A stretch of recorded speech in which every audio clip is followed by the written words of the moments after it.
Okay, welcome to a new episode of Nate's MMA Corner. I am Nate, and if you watch my show, you're in my corner. Today's episode is a pre-fight show for UFC 210, Cormier versus Johnson for the UFC Light Heavyweight Championship of the world. And boy, is this a main card that is being overlooked by many, I think, in my opinion, and underrated. So it's a pre-fight show, the main card, and let's get started. The main event is for the UFC Light Heavyweight Championship. Daniel Cormier defending the crown versus Anthony Rumble Johnson. And I'm picking Anthony Rumble Johnson by first round knockout. I think if Anthony Rumble Johnson can't get it done within the first 2 rounds, DC has it in the bag, round 3, 4, and 5. He'll get a finish more than likely. I can see Anthony Johnson possibly gassing out in round 3, 4, and 5. And then taking him down definitely and pounding him out or submitting him, or pounding him out then submitting him.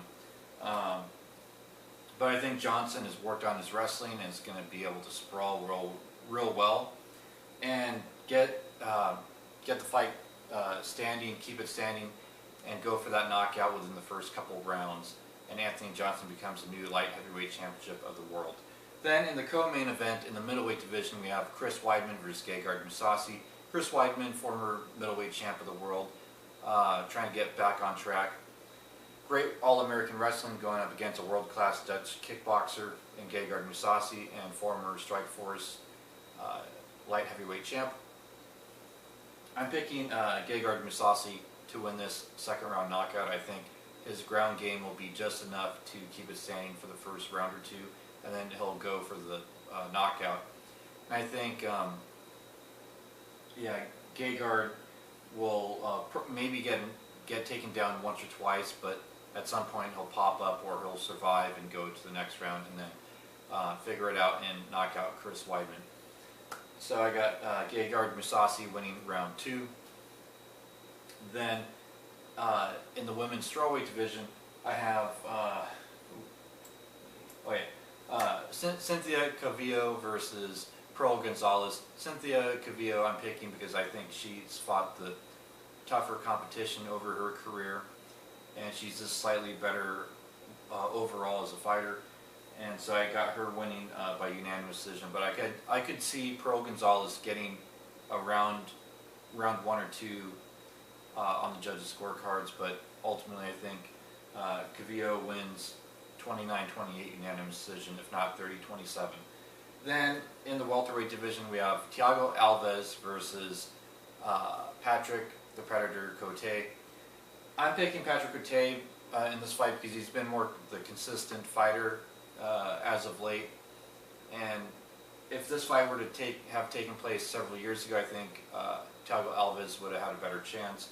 But I think Patrick Cote, it's just his time, and he gets this much needed win here to really elevate his career at welterweight. And so I got Patrick Cote winning by unanimous decision. I think Thiago Alves could hang on his own on this fight and definitely put up a fight, though. It's not going to be an easy win for Patrick Cote.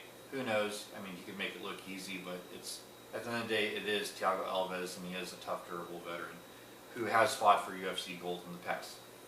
Well, so is Patrick Cote. So, I mean, you got 2 former top contenders going at it. And I just think Patrick Cote has it down this go-around, at least. Then, to kick off the main card in the lightweight division, we have Will Brooks versus Charles Oliveira. Will Brooks, former lightweight champion in Bellator. Charles Oliveira, submission guru. I think that's the key in this fight, is that Will Brooks has good wrestling, and if he goes for a takedown, Charles Oliveira is going to be on his back where he may want to be, and he'll go for a submission. Or Charles Oliveira wear out Will Brooks and then go for a takedown of his own and possibly get it, since he has good cardio. And then if he gets a takedown on Will Brooks, it could be a really long night for Will Brooks, especially if he gets gassed out. So I'm picking Charles Oliveira round 3 submission. So there you have it, folks. I'm picking Johnson, Mousasi, Calvillo, Cote, and Oliveira. Then there's an honorable mention on the prelims. Miles Jury versus Mike De La Torre. I'm picking Miles Jury by first round submission. And that's Brock Lesnar's boy from season 13 of The Ultimate Fighter. He was on Team Lesnar. Then he was also on season season 15 of The Ultimate Fighter on Team Cruise. So yeah, as many of you know, I'm a big Brock Lesnar fan, and I got to root for Miles Jury in this fight. I'm a big Miles Jury fan as well. So there you have it. Stay tuned in the coming days for my post-fight show of this main card, and until then, see ya.